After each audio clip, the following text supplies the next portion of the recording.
Hello everyone, आज हम लोग बात करेंगे। हमारा जो टॉपिक है वो है एक्सेप्शन। तो एक्सेप्शन एक क्या होता है कि एक ऐसा एक अनवांटेड इवेंट है जो भी बेसिकली हमारे जो प्रोग्राम का फ्लो है उसको इंटरप्ट करता है।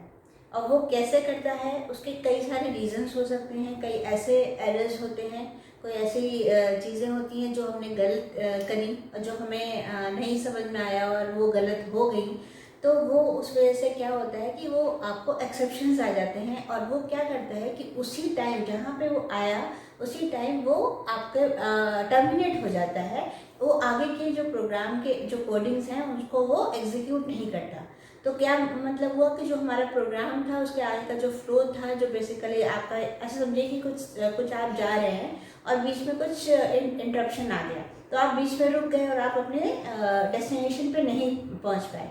तो जो आपका प्रोग्राम था, जो आपका जो आपने मैनेज किया था कि हाँ आज हम ऐसे ऐसे काम करेंगे, वो बीच में ही रुक गया।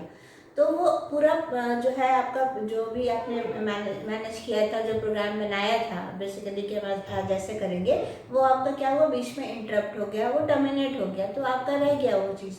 तो वही वैसे ही यहाँ पे भी होता है कि आपने एक प्रोग्राम बनाया, उसकी कोडिंग लिखी पूरा, लेकिन क्या हुआ एक बीच में एक ऐसा इवेंट, ऐसी कंडीशन आ गई जिसके थ्रू वहाँ पे एक्सेप्शन आया और वो उसने प्रोग्राम को टर्मिनेट कर दिया। यही होता है एक्सेप्शन। तो एक्सेप्शन क्यों आता है, वाई इट अकर्स? एक्सेप्शन के कई सारे रीजंस हैं आने के। जैसे आपका कुछ ऐसे भी एक्सेप्शन है, जैसे डिवाइडेड बाय ज़ीरो।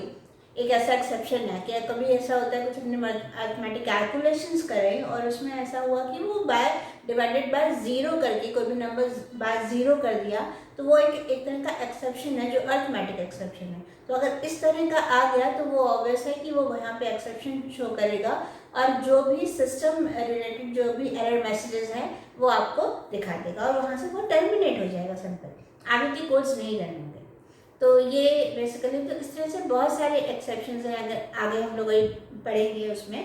तो जैसे आपके array index out of bound exception है, वो क्या होता है, कई सारे हैं जो मैं बताऊंगी। फिर इसको समझते ये हैं कि इसमें जो एक्सेप्शंस होते हैं वो आप कहो कि एरर्स हैं, एरर्स भी होते हैं, जैसे कंपाइल टाइम में हम लोग एरर्स आते हैं, सिंटेक्स एरर।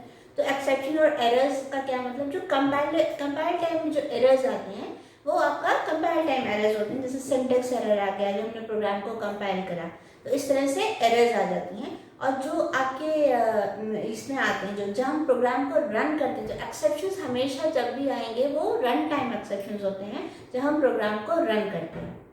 फिर कई बात होती है कि तो फिर कंपाइल टाइम में भी जब कभी कभी हम लोग कंपाइल करते हैं प्रोग्राम को, तो वहाँ एक्सेप्शंस लिख के भी आता है, वो क्या होते हैं, तो वो भी एक तरह के एक्सेप्शंस होते हैं। एक्सेप्शंस बेसिकली जो हम लोग आगे पढ़ते हैं, भी डीपली पढ़ेंगे, कि दो तरह से होते हैं, एक चेक्ड एक्सेप्शन और एक अनचेक्ड एक्सेप्शन। तो जो कंपाइल टाइम में जो एक्सेप्शंस आते हैं दे आर चेक्ड एक्सेप्शंस। क्यों आते हैं वहाँ पे, कि कंपाइलर जो है वो आपको बता देता है कि ये जो है आपके एक्सेप्शंस, ये जो आपने प्रोग्राम की कोडिंग करी है उसमें कुछ ऐसी चीज़ें हैं जो ये एक्सेप्शन आएगा। तो उसने वो चेक कर लिया, हाँ ये आएगा, तो आप उसको उस प्रोग्राम की कोडिंग में वो सॉर्ट आउट कर लो, वो चीज़ें जो भी आपने अप्लाई करनी है वो कर लीजिए। वो कुछ हेल्प भी दे देगा कि इसके थ्रू आप कर सकते हैं। तो वो आपको पहले ही मतलब एक वार्निंग दे देता है कि ये ऐसा आएगा, तो आप पहले ही सॉर्ट आउट कर लो, तो कोई प्रॉब्लम नहीं होगी। तो वो जो कंपाइल टाइम में था, कंपाइल जिनको चेक कर पाता है, कंपाइलर हर एक्सेप्शन को चेक नहीं कर सकता, तो कुछ ऐसे एक्सेप्शन हैं जो कंपाइलर उसको समझ पाता है और आपको वो बता देता है कि ऐसा होगा और आप ऐसा कर लो। और जो रन टाइम पे एक्सेप्शन है जो कंपाइलर नहीं समझ पाता है, जो कुछ एक्सेप्शन है जो कंपाइलर को समझ में आता है ये आएंगे, वो बता दिया उसने। जो कंपाइलर भी नहीं समझ पाता कि ऐसे एक्सेप्शन आ सकते हैं, वो होते हैं run time exception. So program जो एक्सेप्शन आते हैं उसको हम बेसिकली हम लोग कहते हैं the exception are run time exception हमेशा। तो अब ये चेक्ड एक्सेप्शंस और अनचेक्ड एक्सेप्शंस क्या होते हैं, तो एक्सेप्शंस बेसिकली दो टाइप के होते हैं, चेक्ड एक्सेप्शन और अनचेक्ड एक्सेप्शन, उनको समझते हैं। एक्सेप्शंस में एक अच्छी चीज़ भी बताएंगे कि भाई जैसे हमने बताया कि एक्सेप्शंस जो इंटरप्ट करता है और हमारे फ्लो को बिगाड़ देता है और डिस्टर्ब कर देता है, तो अच्छी चीज़ इसके लिए ये है एक्सेप्शन कि हम कि एक्सेप्शंस को हैंडल कर सकते हैं। हैंडल करने का ये कि जैसा मैंने बताया कि जब कोई एक्सेप्शन आता है तो सिस्टम अपने एरर मैसेजेस शो करता है, तो वैसे ही जब एक्सेप्शन आया तो उसने एरर मैसेजेस को शो करे, वैसे ही उसको क्या होता है जब एक्सेप्शंस को हम अपने जो सिस्टम एरर मैसेजेस हैं वो उसके अकॉर्डिंग लिखे होते हैं, थोड़ा अलग होता है, उसको समझना थोड़ा मुश्किल हो जाता है। लेकिन हम चाहते हैं कि नहीं, वो जो यूज़र है वो समझे कि हाँ ये कुछ एरर मैसेजेस आए हैं, तो हम अपने अकॉर्डिंग वो मैसेज दें, अपने लैंग्वेज में वो मैसेजेस दें, तो वो चीज़ हम कर सकते हैं एक्सेप्शंस में। तो एक्सेप्शन की अच्छी चीज़ ये है कि उसको हैंडल किया जा सकता है। अब देखते हैं कि एक्सेप्शंस कितने टाइप के होते हैं, उनके बारे में देखते हैं कि हम लोग एक्सेप्शन के टाइप जैसे कौन से मैंने बताया। जैसे पहला था चेक्ड एक्सेप्शन और दूसरा है अनचेक्ड एक्सेप्शन। तो चेक्ड एक्सेप्शन क्या हुआ, जो ऐसे एक्सेप्शन जो कंपाइल टाइम में आए या कंपाइलर उनको समझ सके कि हाँ ये एक्सेप्शंस हैं और उनको बता दे, that is checked exceptions. Unchecked exceptions तब आते हैं जब हम प्रोग्राम को रन करते हैं, तो दीज आर अनचेक्ड एक्सेप्शंस। तो ऐसे कौन से एक्सेप्शंस हैं जो चेक्ड एक्सेप्शंस होते हैं और जो कंपाइल टाइम में एक्सेप्शंस शो करते हैं, वो कौन से होते हैं। जैसे आपका हो गया IO exception, input output exception, that is IO exception. जैसे कुछ आपने इनपुट करते हैं तो आपने देखा होगा कि कई तरह से आपने इनपुट किया। जैसे हम लोग कई लोग बफर्ड रीडर ऐसे क्लास का यूज़ करते हैं, तो वहाँ इनपुट करने में आप जब हम करते हैं, या आप फाइल इनपुट स्ट्रीम जब फाइल हैंडलिंग करते हैं तब हम लोग इस तरह का यूज़ करते हैं। तो वहाँ पे जो एक्सेप्शन होता है वो होता है आता है आईओ एक्सेप्शन होता है, तो वो आपका चेक्ड एक्सेप्शन में हो जाता है। इस तरह से और भी एक्सेप्शन है, जैसे आप फाइल हैंडलिंग करते हैं तो आपने कोई फाइल मेंशन करी जिससे आपको डेटा रीड करना है। तो जब डेटा रीड करना है तो आप कैसे करेंगे, तो आप उसमें एक फाइल इनपुट स्ट्रीम नाम का एक क्लास यूज़ करेंगे। तो अब वो उसके बाद आपने एक फाइल के लिए दिया कि हमारी ये फाइल यहीं से उठानी है, ये एक पाथ है उसका, तो वो फाइल वहाँ से उठाई जाए, उसको रीड किया जाए, लेकिन वो फाइल वहाँ एग्जिस्ट नहीं करती है या नहीं बनी, या हो सकता है ओवरराइट हो गई या कुछ ऐसा प्रॉब्लम आया, तो उस वजह से क्या होगा, तो तब आपका कौन सा एक्सेप्शन आ जाएगा, that is file not found exception. और नॉर्मली आईओ एक्सेप्शन तो फाइल इनपुट स्ट्रीम जो क्लासेस यूज़ करें इनपुट के लिए, तो भी वहाँ पे आईओ एक्सेप्शन होता है। तो ये इस तरह का चेक्ड एक्सेप्शंस होते हैं, जो जब हम कंपाइल करते हैं प्रोग्राम को, अगर हमने इन चीज़ों का यूज़ किया है और हमने उसको वहाँ पे हैंडल नहीं किया प्रोग्राम को, तो कंपाइलर बता देता है कि ये ऐसा चीज़ आ सकती है, आएगी, और उसको सॉर्ट आउट कर लीजिए, नहीं तो प्रोग्राम अगेन वही बात है कि इंटरप्शन हो जाएगा और वो आपका टर्मिनेट हो जाएगा। तो वो ये चीज़ है चेक्ड एक्सेप्शंस। अनचेक्ड, अब इसके एग्जांपल देके समझा देते हैं। अनचेक्ड एक्सेप्शंस क्या होते हैं, ऐसे एक्सेप्शंस जो रन टाइम पे हैं। रन टाइम पे आए, जैसे अभी हमने बताया, जैसे अर्थमेटिक एक्सेप्शंस। अर्थमेटिक एक्सेप्शन का मतलब हुआ कि जैसे नंबर डिवाइडेड बाय जीरो, कोई नंबर आपने इनपुट कराया, उसको बाय जीरो से डिवाइड कर दिया, तो फिर आपका अर्थमेटिक एक्सेप्शंस आ जाते हैं। जैसे इनपुट मिसमैच एक्सेप्शन है, तो आपका जो आपने इनपुट कराया है वो आपने करा इंटीजर में, लेकिन जब यूज़र ने डाला तो वो वहाँ पे स्ट्रिंग डाल दिया, तो तब आपका इनपुट मिसमैच एक्सेप्शन आ जाता है।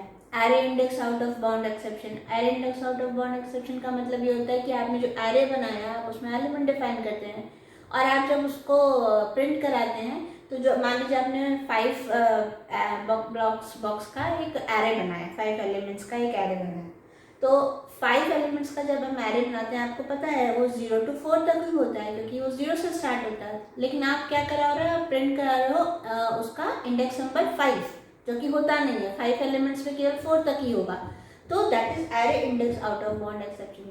तो इस तरह से बहुत सारे string index out of bound exception, इस तरह से बहुत सारे एक्सेप्शन हैं जो हम नहीं देख पाते और वो हमारे आ जाते हैं, तो वो उससे हमारा प्रोग्राम का फ्लो इंटरप्ट होता है।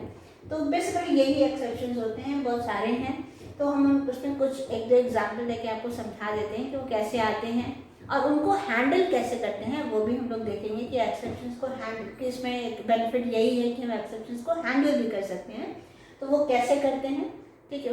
यूजर डिफाइंड एक्सेप्शंस कैसे होते हैं वो सब हम लोग इसमें बताएंगे। तो ये देखते हैं, अब हम लोग देखेंगे एक चेक एक्सेप्शन का एग्जाम्पल लेते हैं, तो उसमें हम 2-3 एक्सेप्शंस इसका ले लेंगे।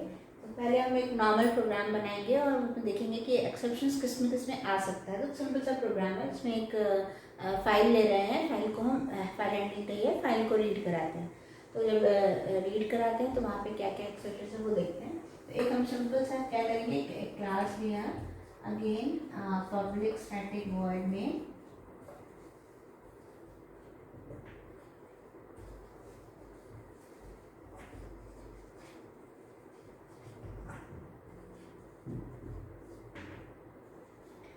ये हमने लिया। अब हमें करना ये है कि हमें एक फाइल हैंडलिंग के लिए, तो एक फाइल के लिए हम लिखना है, तो हम कैसे लिखते हैं उसको कैसे बनाते हैं, उसके लिए एक आता है फाइल इनपुट स्ट्रीम, एक ये क्लास है फाइल इनपुट स्ट्रीम। और यहाँ पे हम उसका एक कोई अब जो भी आप ऑब्जेक्ट बनाना चाहें, ओबीजे लें तो ओबीजे ले लीजिए। यहाँ पे हमने इसमें से कर दिया फाइल इनपुट ओबीजे। आप इसमें क्या करेंगे, सिंपल पहले मैंने एक नल ऐसे मेंशन कर खाली है। अब हमने यहाँ लिखा ओबीजे इक्वल्स टू न्यू, ऐसे ही हम लोग करते हैं। आप चाहें तो पूरा इकट्ठे लिख सकते हैं, file input stream OBJ equals to new file input stream. तो हमें नेक्स्ट टाइम पर लिखते हैं फाइल इनपुट स्ट्रीम। अब हमने यहाँ पे एक कोई फाइल दी, इसका एक कोई पाथ दे दिया, d:/xy, कोई भी txt नाम की कोई फाइल है जिसको हमें रीड कराना। तो हमने ये एक ले लिया। अब हमें क्या करना है, अब हम चाहते हैं कि ये जो भी हमारा है वो एक एक कैरेक्टर वहाँ से रीड करे और नॉर्मली प्रिंट कर दे। तो उसके लिए क्या करेंगे, हमने एक वेरिएबल ले लिया एंटिटी। अब हमने एक लूप लगाया कि while t is equals to obj dot read function is not equals to -1, तब तक लूप चलाओ। system dot out dot println, या सेम लाइन में प्रिंट करना है तो आप system dot out dot print, और यहाँ पे आप उसको टी को प्रिंट कराएंगे। लेकिन टी जो होता है वो न्यूमेरिक आएगा, तो हम उसको कैरेक्टर वैल्यूज की प्रिंट करानी है। तो हमें यहाँ पे लिख दिया कैर और टी, ये कैरेक्टर में प्रिंट कर देगा। ठीक है, तो जो भी उसकी वैल्यू होगी वो कैरेक्टर में प्रिंट हो जाएगी। ये हो गया। और हम बाद में क्या होगा, जो भी हमने ऑब्जेक्ट बनाया है उसको हमें क्लोज भी करना पड़ेगा। तो हमने क्लोज फंक्शन यूज़ कर लिया और ये हमारा इसमें से ये प्रोग्राम फिनिश हो गया। वाइल में हमने ब्रेसेस नहीं लगाया क्योंकि मेरा स्टेटमेंट केवल एक ही था, एक ही बार यही चलेगा बार बार, इसलिए हमने वाइल में कोई ब्रेसेस नहीं लगाए। तो आप चाहें तो ब्रेसेस लगा भी सकते हैं, क्योंकि बाय डिफॉल्ट एक स्टेटमेंट है तो ब्रेसेस की नीड नहीं है। तो ये हमारा एक पूरा प्रोग्राम है। और जब भी हम इनपुट कुछ भी यूज़ करते हैं तो हम एक इम्पोर्ट कर लेते हैं, क्योंकि हम उनका इम्पोर्ट आप java.io.star यूज़ कर लीजिए। ठीक है, तो ये हम क्या, तो ये प्रोग्राम है। अब ये प्रोग्राम जब हम कंपाइल करेंगे तो जैसे उसमें कोई सिंटैक्स एरर नहीं है, अगर है तो वो आपको बता देगा और नहीं है तो नॉर्मल कर देगा, लेकिन इसमें एक्सेप्शन देगा। एक्सेप्शन कहाँ देगा, किस किस के लिए देगा। देखिए, अगर आपकी ये जो फाइल है, ये फाइल डी ड्राइव में ठीक से नहीं बनी है, मतलब इन केस वो वहाँ नहीं है या कोई और पाथ में पड़ी है जो उसको इजीली वो रीड नहीं कर पाएगा, तो वो यहाँ पे एक एक्सेप्शन दे देगा कि ये फाइल नॉट फाउंड। हो सकता है कि वो फाइल वहाँ पे ना हो, इसलिए आप ढूंढ लीजिए और उसका पाथ चेक कर लीजिए ठीक से, और देन आप इसको प्रोग्राम को रन करिए। दूसरा है एक ये फाइल इनपुट स्ट्रीम, और एक आपका ये जो क्लोज, आपने फाइल को क्लोज करा है, फाइल को रीड किया है, इसके लिए आपका क्या होता है, IO एक्सेप्शन आता है, इनपुट आउटपुट एक्सेप्शन ये होता है। तो वो आपको ये मैसेज देगा कि आप दो तरह से उसको काम कर सकते हैं। जब भी आप इनको यूज़ करें तो आप पहले से ही उसको एक्सेप्शन थ्रो कर दीजिए। एक्सेप्शन थ्रो करने का मतलब कि जब आप पहले ही डिफाइन कर देंगे कि हाँ यहाँ पे एक एक्सेप्शन आएगा, मतलब आपने पहले ही उसको हैंडल कर लिया, तो आपका प्रोग्राम ईजिली चलेगा, आपका कोई इंटरप्शन नहीं आएगा। तो उसके लिए हमें क्या होगा कि ये प्रोग्राम तो जब आप चलाएंगे तो अभी इसमें एरर्स आएंगी। एरर्स का मतलब एक्सेप्शन आएंगे कंपाइल टाइम में, रन हुआ ही नहीं है, कंपाइल टाइम में ही एक्सेप्शन दिखाएगा वो। तो आप उसको, वो आपको सजेशन भी देगा कि आप उसको या तो अपनी तरह से हैंडल कर लीजिए, और या फिर आप जो है उसको एक्सेप्शन को थ्रो कर दीजिए। तो उसके लिए हमें क्या करना होता है, जब स्ट्रिंग यहाँ ये लिखते हैं जो हम लोग मेन, वहीं पे उसी के जस्ट आगे, मतलब यहाँ पे ये जैसे ये आपका ब्रैकेट क्लोज हुआ तो ये ब्रेसेस से पहले ही मतलब यहाँ उसी के आगे लिख देते हैं थ्रोज आईओ एक्सेप्शन। मालूम है कि इनपुट आउटपुट एक्सेप्शन की आदत है, तो उसने कहा कि उसको पहले ही आप थ्रो करें, तो थ्रोज करके लिखेंगे, दैट इज आपने क्या किया, उसको हैंडल कर लिया। तो ये एक मतलब उसको दो मेथड्स हैं, या तो इसके थ्रू आप हैंडल करते हैं, हम थ्रो कर देते हैं एक्सेप्शन को, हमें मालूम है ये वाला आएगा, हम पहले उसको हैंडल कर लिया। और दूसरा मेथड होता है ट्राई एंड कैच का। तो अभी मैंने ये वाला भी आपको समझाया कि सिंपल आप क्या करोगे, आप थ्रोज आईओ एक्सेप्शन कर लोगे, और थ्रोज आईओ एक्सेप्शन करने की वजह से क्या होगा, ये जो इनमें जो फाइल इनपुट स्ट्रीम या जो रीड और क्लोज में जो आने वाला था एक्सेप्शन, वो सॉर्ट आउट हो गया। जब आप प्रोग्राम को रन करोगे तो वो इजीली वो प्रोग्राम रन हो जाएगा बिना इंटरप्शन के। दूसरी चीज़ ये है कि ये वाला भी आपको चेक कर लेना है कि अगर नहीं है कुछ इजीली है, डी ड्राइव में ही ये फाइल पड़ी हुई है तो कोई एक्सेप्शन नहीं आएगा।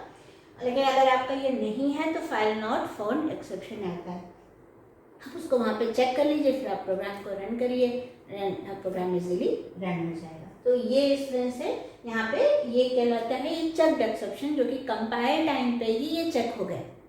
अब हम लोग एक एग्जांपल लेते हैं अनचेक्ड एक्सेप्शन का। तो अनचेक्ड में हम आपको बताते हैं कि कहाँ पे वो एक्सेप्शन आ सकता है। तो देखते हैं, तो इसको एक छोटा एग्जांपल लिया class exit public static void main